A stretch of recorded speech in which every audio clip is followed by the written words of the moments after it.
எல்லாருக்கும் வணக்கங்க. கொடைக்கானலில் இருக்கிற பூம்பாறை குழந்தை வேலப்பர் திருக்கோவிலை பற்றி தான் இன்றைக்கி நம்ம பார்க்க போகிறோம்.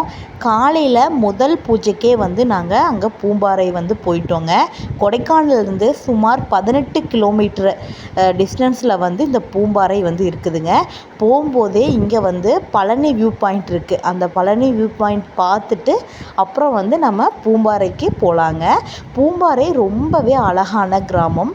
காலையில் இங்கே ரொம்ப அழகான ஒரு சீனரி பார்க்க முடியுதுங்க. ரொம்பவே சூப்பராக இருந்துச்சு. நல்ல ஒரு குளிர். இவ்வளோ அழகான ஒரு மலை கிராமம் பார்க்கவே ரொம்ப வியப்பாக இருந்துச்சு. ஒரு 2000க்கு பக்கமாக வீடுகள் இந்த பூம்பாறை கிராமத்தில் இருக்குது.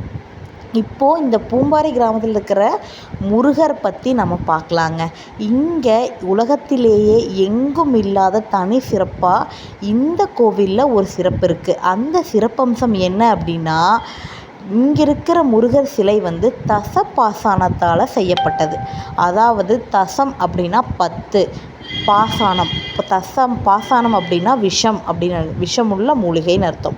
10 வகையான விஷங்களை கொண்டு சரியான கலவையில் கலக்கி சரியான நேரத்தில் செய்யப்பட்ட ஒரு முருகர் சிலை தான் இந்த குழந்தை வேலப்பர். இந்த குழந்தை வேலப்பரை தசப்பாசான சிலையை செஞ்சு பிரதிஷ்டை பண்ணது போகர் சித்தர் தாங்க இதை பண்ணியிருக்காரு.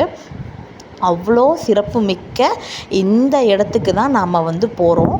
இந்த இடத்துல பார்த்திங்கன்னா பழனி நவபாசான சிலை, இங்கே தசப்பாசான சிலை. பழனியில் இருக்கிறது 9 பாசானம் அப்படின்னா இங்கே இருக்கிறது 10 பாசானம். அப்படிங்கும்போது இங்கே பழனிக்கு நிகரான பவர் இந்த குழந்தை வேலப்பருக்கும் உண்டு அப்படின்னு சொல்லி இதிலிருந்து நம்ம தெரிஞ்சுக்கலாங்க. குழந்தை வேலப்பர் கோயிலுக்கு நம்ம நினச்சாலாம் வர முடியாதுங்க. இந்த சாமி நம்மளை கூப்பிட்டா மட்டுமே, இந்த முருகர் நம்மளைய நம்ம வரணும்னு அவர் நினச்சா மட்டுமே நம்ம இந்த கோயிலுக்கு வர முடியும். இது என்னோட அனுபவ உண்மைங்க. அவ்வளோ நிறைய தடங்களுக்கு அப்புறம் தான் எங்களால் இந்த கோயிலுக்கு வர முடிஞ்சிச்சு. அப்படி ஒரு வைப்ரேஷனுங்க. நான் நிறையா முருகர் கோயிலுக்கு போயிருக்கேன். எனக்கு முருகர் ரொம்ப பிடிக்கும். எல்லா முருகர் கோயில் போனாலுமே எனக்கு ஒரு மாதிரி ரொம்ப பாசிட்டிவாக இருக்கும். ஆனால் இந்த கோயிலுக்குள்ளே கால் வைக்கும்போது எனக்கு ஒரு மாதிரி வேறு மாதிரி ஒரு உணர்வு. அது எப்படின்னு எனக்கு சொல்ல முடியாத ஒரு உணர்வாக இருந்துச்சு. ரொம்ப சந்தோஷமாக இருந்துச்சு இந்த கோயிலுக்குள்ளே வரும்போதே. நான் சாமி கும்பிடாததுக்கு முன்னாடியே இந்த கோயிலுக்கு கால் எடுத்து வச்சதே என்னமோ அப்பா ஜெயிச்சிட்டோண்டா அப்படிங்கிற மாதிரி இருந்துச்சு. ஏன்னா அவ்வளோ தடங்களுங்க. அத்தனை தடங்களையும் மீறி என்னோடய முருகரை பார்க்க நாங்கள் வந்துட்டோம். இங்கே இருக்கிற சாமி குழந்தை வேலாயுத சுவாமிங்க. ஒரு குழந்தை ரூபமாகவே இங்கே சாமி காட்சி அளிக்கிறாரு. இங்கே விநாயகர், சிவன் அந்த மாதிரி சுற்றி நிறைய சாமிகள் இருக்குது. ஃபஸ்ட்டு விநாயகர் கும்பிட்டு கோயிலை சுற்றி கும்பிட்டு அதுக்கப்புறம் நம்ம குழந்தை வேலப்பரை கும்பிட போகலாம். இங்கே ஃபோட்டோஸ் கண்டிப்பாக அலோவ்டு இல்லைங்க. ஃபோட்டோஸ், வீடியோஸ் எதுவுமே நாம் உள்ளே எடுக்கக்கூடாது. எந்த இதுவுமே அலோவ்டு இல்லை. அதனால் நான் கோயிலை சுற்றி மட்டும் எடுத்திருக்கேன். ரொம்ப ரொம்ப ரொம்ப சக்தி வாய்ந்த கோயில்னு சொல்கிறாங்க. இங்கே நிறைய வரலாறு சொன்னாங்க. நிறைய இங்கே நடந்த அதிசயங்கள் பற்றி நிறையாவே சொன்னாங்க. மெயினாக இந்த குழந்தை வேலப்பர் சாமி எதுக்கு ஃபேமஸ் அப்படின்னா, அதுவும் இந்த காலையில் செய்கிற முதல் பூஜை அப்படிங்கிறது இந்த குழந்தைகளுக்கு இருக்கிற குறைபாடுகள், ஒரு சின்ன சின்ன குறைபாடுகள் இருக்கிற குழந்தைகள், இந்த ஆட்டிசம் அந்த மாதிரி பாதிப்பு இருக்கிற குழந்தைகள் காலையில் இந்த முதல் பூஜையில் கலந்துக்கிட்டு அதில் கிடைக்கிற அந்த தீர்த்தத்தை குடித்தா அதற்கு மிஞ்சின மருந்தே இல்லைன்னு சொல்கிறாங்கங்க. நிறைய பேர் நிறைய வெளியூர்கள், மாநிலங்கள்ல இருந்தெல்லாம் இங்கே இந்த முதல் பூஜையில் கலந்துக்கிட்டு காலையில் அந்த தீர்த்தம் முருகர்கிட்ட இருந்து அபிஷேக தீர்த்தத்தை வாங்கிட்டு போய் அந்த குழந்தைகளுக்கு தொடர்ந்து கொடுத்துட்டு நிறைய மாற்றங்கள் கண்டிருக்காங்க அப்படின்னு நிறைய பேர் இங்கே இருக்கிறவங்க சொன்னதையும் நான் கேட்டேங்க. அப்புறம் இந்த ஊர்லேயே இருக்கிற ஒரு நாங்கள் கூட கூட்டிகிட்டு போன ஒரு எங்கள் நண்பர் ஒருத்தர், அவரும் இதை பற்றி, இந்த கோயிலை பற்றி நிறைய விஷயங்கள் ஷேர் பண்ணார். அவர் இந்த ஊர்க்காரர் தான். எங்களுக்கு நிறைய விஷயங்கள் சொன்னார். 12 வருஷமாக குழந்தை இல்லாத ஒரு தம்பதிகள் கொடைக்கானலுக்கு வருஷம் வருஷம் டூரிசம் வந்துட்டுருக்காங்க. ஆனால் அவங்க ஒரு தடவை கூட இந்த குழந்தை வேலப்பர் கோயிலுக்கு அவங்க வந்ததில்லை. இப்போது நான் சொன்னேன் இல்லையா என் நண்பர் அப்படிங்கிறவர், அவர் வந்து பார்த்திங்கன்னா டாக்ஸி வந்து வச்சுருக்காங்க. அவங்க வந்து இங்கே வந்து வர்ற டூரிஸ்ட்க்கு வந்து சுற்றி காட்டுறது அந்த மாதிரியும் பண்ணிகிட்ருக்காங்க. அப்போது 12 வருஷம் குழந்தை இல்லாதவங்க வந்து வருஷம் வருஷம் வர்றாங்க. வர்றப்போலாம் இவங்கள கூட்டிகிட்டு போய் தான் வந்து ஊர் சுற்றி பார்க்குறாங்க. ஆனால் ஒரு டைம் கூட இந்த கோயிலுக்கு வந்து அவங்க வரணும்னு அவங்களுக்கு தோணலை. 4 டைமாக வர்றாங்க. ஆனால் வந்து அவங்களுக்கு குழந்தை இல்லைன்னு சொல்லிட்டு இந்த கார்காரருக்கு வந்து தெரியலை. 4ஆவது டைம் வரும்போது பார்த்திங்கன்னா இவங்களோட நல்லா வந்து ஒரு நண்பர் போல் க்ளோஸ் ஆயிட்டாங்க.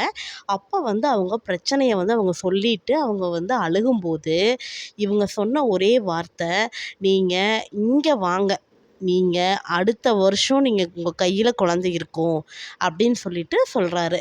அவர் வந்து எப்படி அப்படி சொன்னாருன்னு அவருக்கே தெரியல அப்படிங்கிறாரு. அப்படி சொல்லிட்டு சரி போகலான்னு சொல்லிட்டு உடனே அப்போவே அந்த செகண்டே வந்து அப்படியே பூம்பாறைக்கு காரை திருப்பிட்டு கிளம்பி வராங்க. வந்து சன்னதியில் உட்காந்து மனதுருக அழுதுட்டு சாமியை கும்பிட்டுட்டு தீர்த்தம் வாங்கிட்டு போகிறாங்க. இதை சொல்லும்போது உங்களுக்கு வந்து ஒரு கதை மாதிரி தெரியலாம். ஆனால் இது உண்மையாக நடந்ததுங்க. சொல்லும்போது எனக்கே மெய்சில் இருக்குது. அடுத்த 27 நாளில் 27வது நாள் வந்து அவங்களுக்கு வந்து கர்ப்பம் வந்து கன்ஃபார்ம் ஆயிருக்கு. இது வந்து என்ன முருகருடைய அதிசயமா இல்லை என்ன சொல்கிறதுன்னு எனக்கு தெரியல. அது நிச்சயமாக உண்மையாக நடந்த விஷயத்தை தான் நான் உங்களோட ஷேர் பண்ணிகிட்ருக்கேன். அதனால் இந்த கோயிலுக்கு வந்து அவ்வளோ ஒரு சக்தி இருக்குது. அப்புறம் இன்னொரு இன்சிடெண்ட் நான் சொல்கிறேன். நாங்கள் போயிருந்த அன்னைக்கு ஒரு ஹஸ்பண்ட் அண்ட் ஒய்ஃப் வந்து பார்த்திங்கன்னா ஒசூர்லேருந்து வந்திருந்தாங்க. அவங்க ஃபஸ்ட்டு அந்த ஒய்ஃப் வந்து முருகர் பக்தை. ஆனால் அந்த ஹஸ்பண்ட் வந்து எப்போவுமே முருகரை பெருசாக நம்பாத ஆள். ஆனால் இந்த ஒரு வருஷமாக திடீர்னுட்டு முருகர் மேலே ஒரு அஃபெக்ஷன் வந்து முருகர் சிலையெல்லாம் வீட்டில் வாங்கி பிரதிஷ்டை பண்ணி ஹோமம் பண்ணி அந்த அளவு வந்து நிறையா வந்து அவங்க சாமி கும்பிட ஆரம்பிக்கிறாங்க. அந்த வீட்டில் ஹோமம் பண்ணும்போது முருகர் வந்து வேலாவும் மயிலாவும் சேவலாவும் காட்சி அளிச்சிருக்காங்க. அது எல்லாமே எங்களுக்கு வந்து ஃபோட்டோஸில் வந்து காமிச்சாங்க. பார்க்கும்போது அவ்வளோ ஒரு பிரமிப்பாக இருந்துச்சு. அவங்க வந்து திருச்செங்கோட்டு மலை இருக்கு இல்லைங்க, அங்கே வந்து செங்கோட்டு வேலவரை வந்து பார்க்க வந்து வந்திருக்காங்க. அங்கே வந்து சாமி கும்பிட்டுட்டு அவங்க வந்து ஒசூர் போயிட்டுருக்கிற வழியில் கொஞ்சம் நேரம் கார் நிறுத்திட்டு நைட் டைம் வந்து தூங்கிட்டு போகலாம் அப்படின்னு சொல்லிட்டு 2 பேரும் காருக்குள்ளே தூங்கிட்டு இருக்காங்க.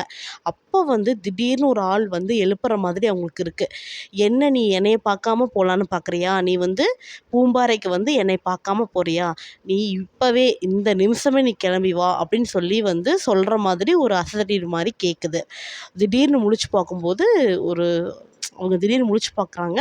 அங்கே யாரும் இல்லை. ஆனால் வந்து அவங்க பூம்பாறைக்கு வான்னு மட்டும் சொன்ன குரல் மட்டும் அவங்க காதுக்குள்ளே ஒலிச்சிட்ருக்க மாதிரி இருக்குது அப்படின்னு சொன்னார். கொடைக்கானல் அப்படிங்கிறது தெரியும். பூம்பாறை அப்படிங்கிற ஒரு விஷயம் வந்து அவங்க கேள்விப்பட்டதே இல்லை. எப்படி வந்தாங்க என்னன்னு தெரியல. விடியால ஃபஸ்ட்டு பூஜை ஆரம்பிக்கிறதுக்கு ஒரு 5 நிமிஷத்துக்கு முன்னாடி கரெக்டாக அங்கே வந்து ரீச் ஆகிட்டாங்க. வந்துட்டு அப்படி அழுது அவங்க சாமி கும்பிட்டாங்க. அவங்களுடைய எக்ஸ்பீரியன்ஸ் எல்லாம் எங்கூட ஷேர் பண்ணாங்க. இதெல்லாம் நான் வந்து எதுக்காக உங்ககிட்ட சொல்கிறேன் அப்படின்னா, இந்த குழந்தை வேலப்பருடைய சக்தியை பற்றியும் அருளை பற்றியும் நீங்கள் தெரிஞ்சுக்கணும் அப்படிங்கிறதுக்காக தான் இந்த 2 எக்ஸ்பீரியன்ஸையும் உங்களோட ஷேர் பண்ணுறேன். இது ரொம்ப சக்தி வாய்ந்த தெய்வங்க. முருகர் மேலே அந்த அபிஷேக தீர்த்தம் பட்டு வர்ற அந்த தீர்த்தம் வந்து உண்மையாலுமே அருமையான மருந்தாக வந்து பயன்படுது. எல்லா விதமான நோய்களை தீர்க்கக்கூடிய மருந்தாகவும் அது இருக்குது. அதே சமயம் நம்ம அங்கே சாமிக்கிட்ட உட்காந்து மனதுருக கும்பிட்டு வரும்போது அங்கே அந்த சாமிக்கிட்டேருந்து படுற காற்று நம்ம மேலே படும்போது நம்ம உடம்புல இருக்கிற அனைத்து பிரச்சனைகளும் தீர்ந்துரும் அப்படின்னு வந்து சொல்கிறாங்க. கண்டிப்பாக இந்த கோயிலுக்கு நீங்கள் போயிட்டு வாங்க.